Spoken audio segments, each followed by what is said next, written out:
A graça e a paz, meus irmãos. Espero que todos estejam bem, na graça do Senhor. Espero que todos estejam se cuidando. Espero que todos estejam aproveitando para ver a nossa meditação, né? Temos preparado para poder enviar o alimento para os irmãos, né? Na medida do possível. Tá bom? Então que Deus os abençoe. Queremos trazer a meditação de hoje na carta do apóstolo Pedro, 1 Pedro, capítulo 1, do versículo 13 ao 21. 1 Pedro, que fala assim: Por isso, cingindo o vosso entendimento, sede sóbrios e esperai inteiramente na graça que vos está sendo trazida na revelação de Jesus Cristo. Como filhos da obediência, não vos amoldeis às paixões que tinhais anteriormente na vossa ignorância. Pelo contrário, segundo é santo aquele que vos chamou, tornai-vos santos também vós mesmos, em todo o vosso procedimento. Porque escrito está: sede santos, porque eu sou santo.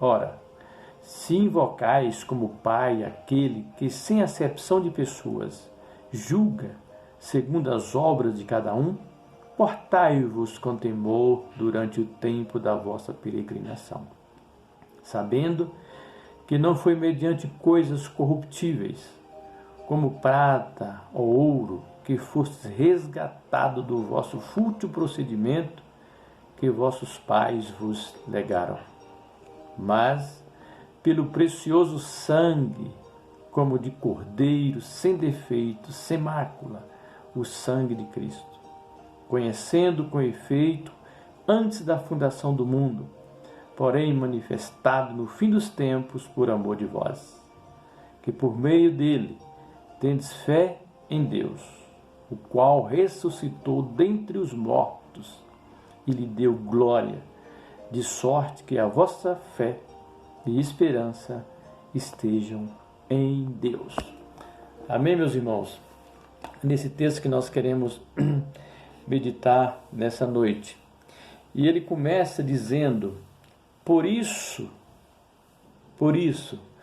como ele diz por isso, é porque ele já disse algumas coisas antes, né? Se você olhar no início do capítulo, vai falar, né, da salvação, vai falar da eleição, vai falar do convite o qual o Senhor nos proporcionou, vai falar da graça dele.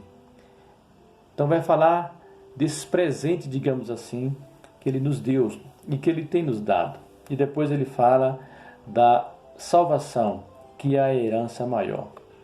Por isso há uma conexão desse texto que nós lemos aqui com o texto anterior.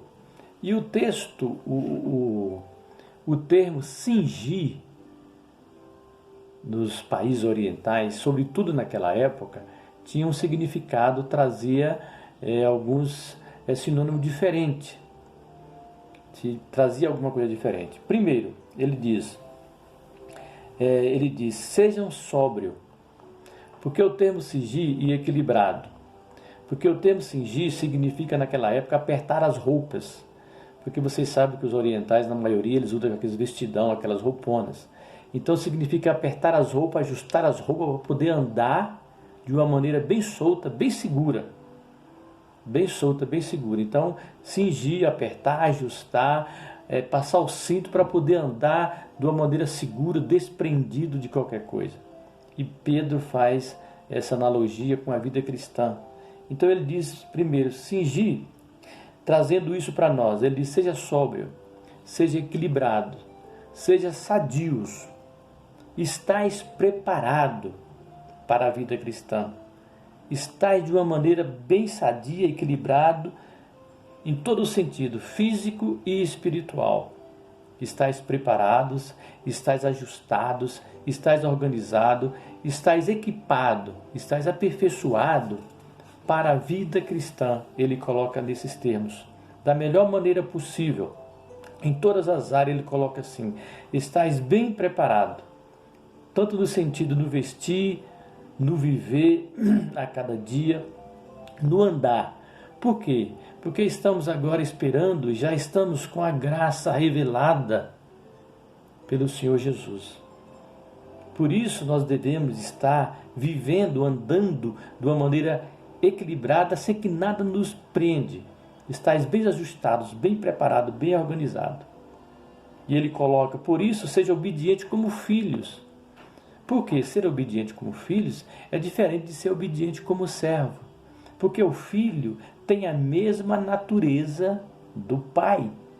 O filho tem a mesma natureza do pai. Por isso deve obedecer até o sacrificar, se for o problema. E ele diz, o próprio Jesus obedeceu, nós vemos em Filipenses, ele obedeceu até a morte e morte de cruz. A pior morte que existia na época. Então, como filhos, deveremos ser obedientes, que é um requisito para a vida de santidade, para a caminhada da vida cristã. Então, por isso, no primeiro momento ele coloca, sejam sadios, sejam equilibrados, andai, tenham viver diante do Senhor, em obediência a todas as coisas, em todo o tempo, estais preparado, estais vigilante, para poder caminhar a vida cristã de uma maneira sadia.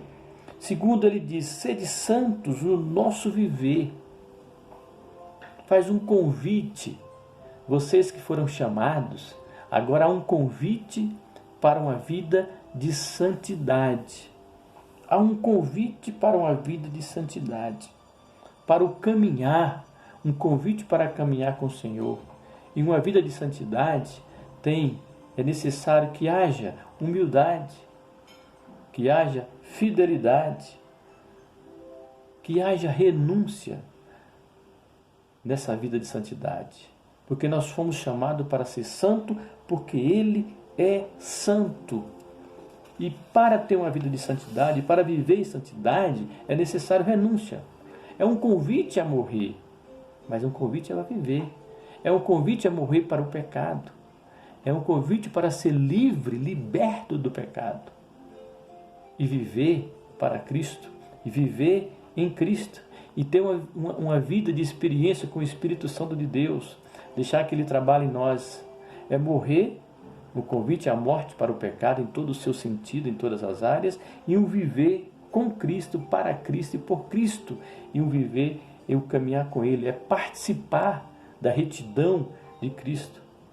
Porque nós lembramos que em Hebreus 12 diz que sem santidade ninguém verá a Deus.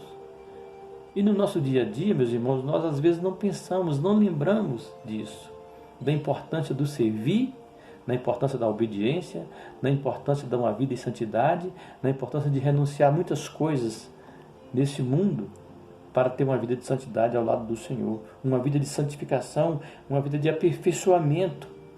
Nós lembramos do texto de Efésios, caminhando e aperfeiçoando a estatura do varão perfeito, essa caminhada de vida, de aperfeiçoamento, de amadurecimento, de crescimento, que vai chegando até o homem perfeito, e nós sabemos que isso só se dá totalmente, esse complemento, essa plenitude total só se dá do céu.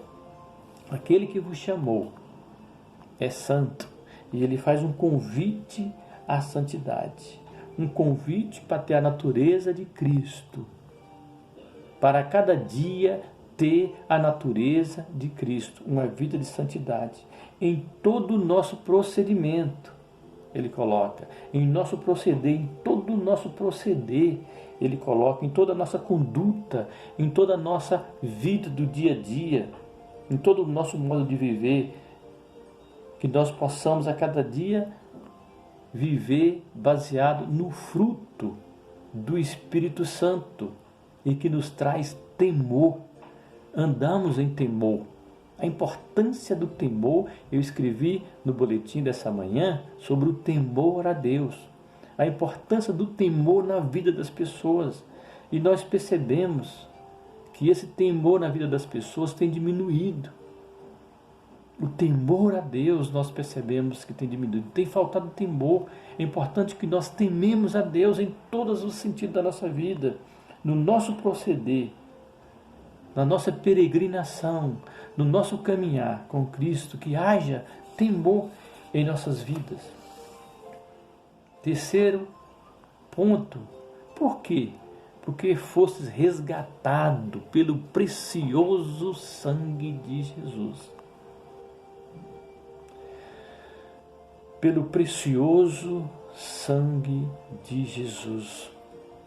Na nossa redenção, no nosso resgate, nunca vamos saber o preço pago na cruz. Meus irmãos, nunca vamos saber o preço pago na cruz pelos nossos pecados. Nenhuma fortuna, nada que possamos imaginar poderá pagar o preço pago por Jesus na cruz pelos nossos pecados. O alto preço que foi pago na cruz para nos resgatar de uma vida que vivíamos deplorável, no lamaçal do pecado, sem esperança. Mas Ele pagou esse alto preço. E o texto fala, e outros textos falam, que Ele nos resgatou do império das trevas. Meu irmão, quando nós pensamos, meus irmãos, quando nós pensamos em império, nós pensamos em opressão, em escravidão. Nós pensamos em alguém que domina, que governa com opressão, com imposição, com imperativo, escraviza, maltrata e sem liberdade. E ainda tem a vida ceifada. Então nós fomos resgatados do império das trevas para o reino do seu amor. Resgatado por Cristo, nosso Salvador, que se manifestou na plenitude dos tempos, como diz Paulo também, como disse o apóstolo Paulo em Gálatas 4,14, ele diz que na plenitude dos tempos foi manifestado o nosso Salvador, nascido de mulher e revelado a nós. Por isso, meus irmãos, fomos resgatados pelo precioso sangue de Jesus, que se manifestou na plenitude dos tempos, nascido de mulher e foi à cruz e pagou um alto preço por nós. E por fim, ele coloca lá no final, que diz assim, que por meio dele tendes fé em Deus e mantemos a esperança. Ele coloca, por fim, mantemos a fé e a esperança, porque sem a fé também é impossível agradar a Deus. A fé e a esperança, por quê? Por causa de Cristo, que fez a expiação, por ser Ele o agente da nossa fé, porque em comunhão com Ele temos vida e vida em abundância. Porque o homem crê em Deus, porque ele ouviu, foi manifestado, ouviu o Evangelho, como nós ouvimos, porque ele veio em forma de filho para nos resgatar. Porque Deus nos revelou através do Filho. Porque ressuscitou e glorificou e glorifica a Deus. E isso nos constrange e deve nos constranger a buscar, a ter uma vida de santidade. Esperamos em Deus, fé e esperança, como termina o versículo. Esperamos em Deus. Podemos, em muitas coisas, nós esperarmos e não dar certo. Mas quando nós esperamos em Deus, temos fé e esperança no Senhor, como o texto coloca, essa jamais falhou. Porque as suas promessas jamais falharam. Por isso nós podemos esperar, temos fé e esperar no Senhor, porque aquilo que Ele nos promete, segundo a sua palavra, e se depender da parte dEle, aquilo que Ele nos promete, Ele cumpre. Porque nenhuma das suas promessas, durante toda a história, jamais falhou. E todas as suas promessas se cumprirá, segundo a sua palavra. Tudo poderá passar, mas a sua palavra jamais passará. Meus irmãos, que nós mantenhamos firme no Senhor, Não vamos desanimar, meus irmãos. Percebemos que alguns têm desanimados. Não vamos desanimar. Não vamos acomodar. Vamos estar firmes na palavra do Senhor. Vamos buscar o Senhor. Usa bem o seu tempo. Faça tudo, mas tira tempo com Deus, para ler a Bíblia, para orar, para reunir os seus. Em nome de Jesus. Pai, te agradecemos pelo teu amor, pela tua graça, pelos teus cuidados, por esse dia tão bonito que o Senhor está nos dando, apesar de toda a problemática, dor que tantos temos sofrido, que atinge a nós também. Te pedimos, Pai, pela irmã Natália, pela sua total recuperação, pelos demais irmãos com alguma dificuldade em uma área ou em outra, pela saúde de todos. Colocamos diante do Senhor, que o Senhor venha visitar e tocar aonde ninguém pode tocar, só o Senhor, porque o Senhor é soberano sobre todos e sobre tudo. Abençoa o nosso país, abençoa o mundo que sofre com essa pandemia, Senhor. Tenha misericórdia. Nós sabemos que com um sopro o Senhor pode destruir esse vírus. Entretanto, que o teu plano, que a tua vontade segue. Em nome de Jesus. Amém. Deus abençoe, meus irmãos. Tenham uma boa semana.